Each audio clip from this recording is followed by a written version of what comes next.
একটু ব্লগে দর্শন দিয়ে যাবেন।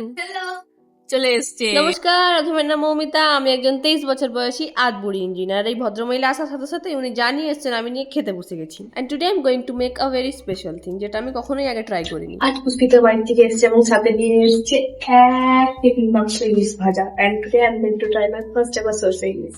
তো লেটস স্টার্ট। তো ইলিশ মাছটা অলরেডি ভাজা, তো আমি এখানে নিয়ে নেবো 1 চামচ হলুদ সরষে, 1 চামচ কালো সরষে।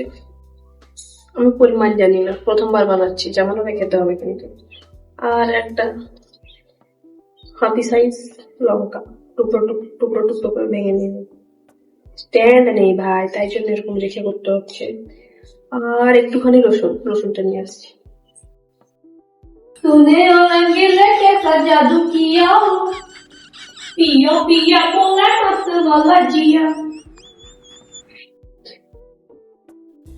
রসুনটা খোলা রসুনটা খুলতে হবে। সরষে ইলিশ বানানো ইজ ভেরি সিম্পল। তো আগে মশলা রেডি করে নেবো। আর আমি এই রকমই ইজি পিজি রান্না করা পছন্দ করি, কেননা আমি তো রান্না করতেই জানি না ভাই, আমি সেদ্ধ করে খাবার খাই। এখানে আমি প্রথমে সাদা সরষে, কালো সরষে, অল্প রসুন আর একটু লঙ্কা দিয়ে একটা শুকনো পেস্ট বানিয়ে নেওয়ার পরে তাতে জল দিয়ে ওটাকে আবার লিকুইড পেস্ট বানিয়ে নিয়েছি। তারপর মশলাটাকে ছেঁকে নেবো, যাতে এর মধ্যে কোনো রকম কোনো পাল্প বা শক্ত জিনিস না থাকে। নিজের জীবনের জঞ্জালগুলোকে তো ফেলতে পারি না, অ্যাটলিস্ট মশলাটাকেই ফেলে দিই। আর হ্যাঁ, এরকম করেই করে, আমি ইউটিউবে দেখেছি। মাছ, মশলা, বাসন, ইন্ডাকশন সব রেডি। এখন আমরা কি বানাবো? এখন আমরা সরষে ইলিশ বানাবো। Hello guys, welcome to our YouTube channel.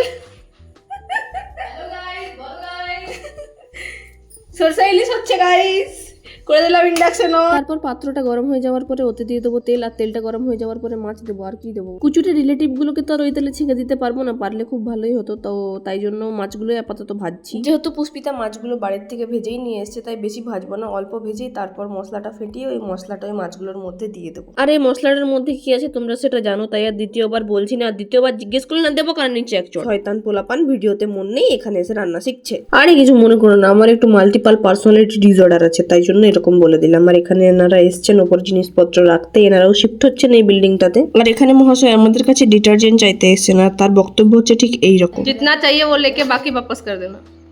तो क्या मतलब एविडेंस हाँ कागज दिए कोई? ওনাদের সাথে বকবক করতে করতে আমি ভুলে গেছিলাম যে আমার রান্নাঘরে রান্না বসানো আছে, আর একটু হলেই পুড়ে যেত। তো এখানে আমি অল্প কাঁচা লঙ্কা চিড়ে এটার উপরে দিয়ে দেবো। জানি না কিরকম হবে, কিন্তু দেখতে বেশ ভালো লাগছে আর গন্ধও খুব সুন্দর আসছে। তারপর একটু সরষের তেল উপর থেকে ছড়িয়ে দিলেই কমপ্লিট সরষে ইলিশ। এন্ড তারপর আমরা খেতে বসে যাই, কারণ খুব খিদে পেয়ে গেছিল। ইরকি স্টাইল। হ্যাঁ, অর্ধেক খাওয়ার পরে মনে পড়েছে যে ভিডিও করতে হবে, তাই না?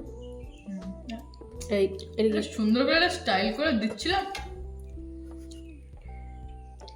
Good, damn, so beautiful. প্রথমবার সরষে ইলিশ বানিয়েছি, তো ম্যাডামের কাছ থেকে একটু রিভিউ শুনে নেওয়া যাক কিরকম কি হয়েছে। বলুন এবার কি বলতে চাইছেন।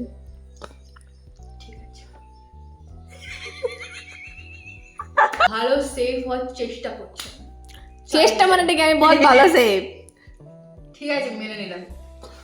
খেতাম না, দেখ ছাড়।